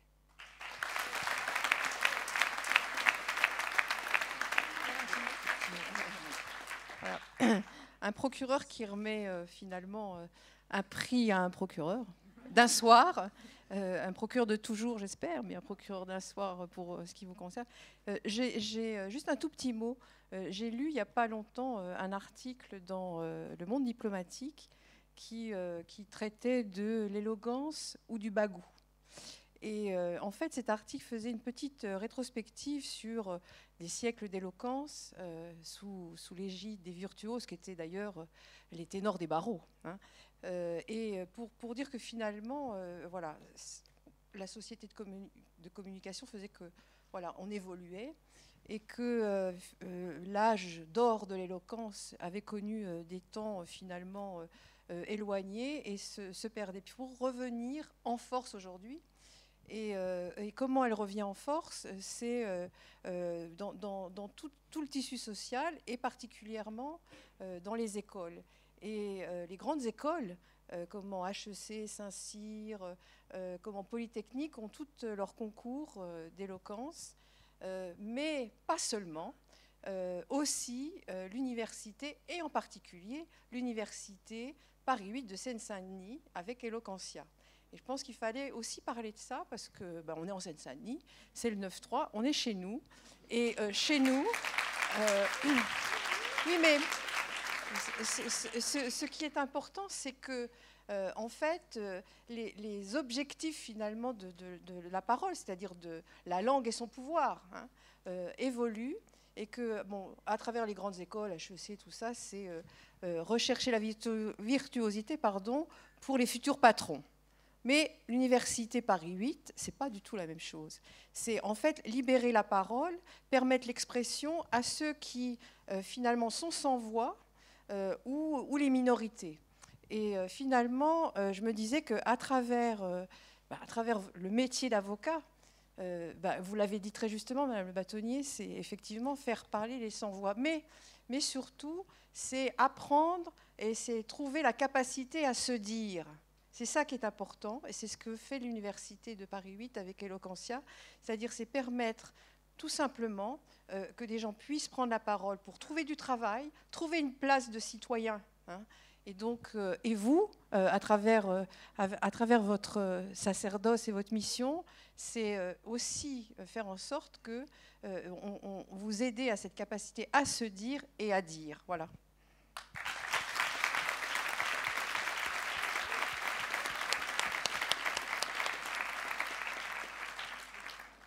Merci à tous. Je vais bientôt clôturer cette soirée, même dans deux toutes petites minutes. Cette rentrée va se clôturer. Je vous remercie de votre attention. Je souhaitais un tout dernier mot. D'abord, et je l'ai dit tout à l'heure, mais je le répète, notre tribunal, même si j'ai fait un tableau juste, mais sévère, a beaucoup de chance d'avoir vraiment à l'œuvre des têtes de juridiction qui sont aussi dans la proximité des barreaux et qui y travaillent. Et c'est une tâche immense, je le mesure. Votre présence ce soir aussi montre l'intérêt que vous avez pour notre barreau, et les mots que vous venez de prononcer en sont l'illustration.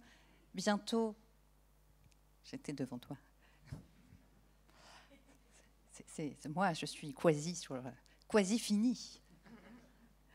Et je sais que Frédéric Gabet, qui va prendre les fonctions de bâtonnier, trouvera auprès de vous l'accompagnement, et parce que, je ne mentais pas tout à l'heure, hein, on en est presque à gérer parfois les fuites d'eau, les fuites de chauffage, les échanges de convecteurs, et j'en passe.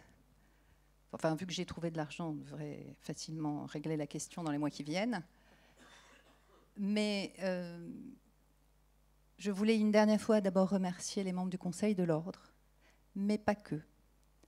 Tout ce travail de petite cheville ouvrière, ce sont les membres des commissions, et qui, contrairement à des rumeurs parfois un peu curieuses, donnent de leur temps, et c'est tout. Nous n'avons pas de sous, nous ne payons pas les gens dans les commissions. Mais c'est vraiment facile, finalement, de mettre tout le monde autour de la table et d'arriver à faire en sorte que ce que nous n'avons pas les moyens, souvent dans les cabinets, de financer, c'est vraiment l'industrie collective d'un barreau qui le permet. C'est une force, Bobigny, ne l'oubliez pas.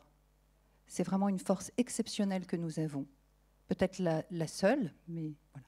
Et juste vous prévenir, Madame le procureur et Monsieur le Président, vu que vous êtes là et que vous ne pourrez rien dire, parce que vous êtes sur la scène, la semaine prochaine, ça va trembler.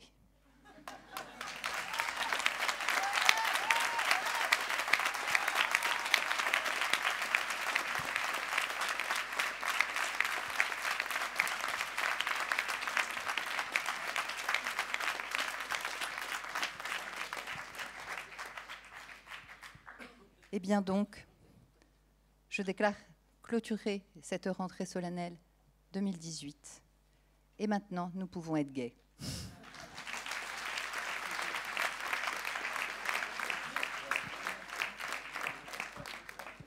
Ah non, il y a juste une chose dans la punition de Monsieur Hamon, je viens de lui en rajouter une. Iliane, je n'ai pas fait il y a 2 ans la photo avec le Star Trooper, j'ai trouvé mieux. Viens.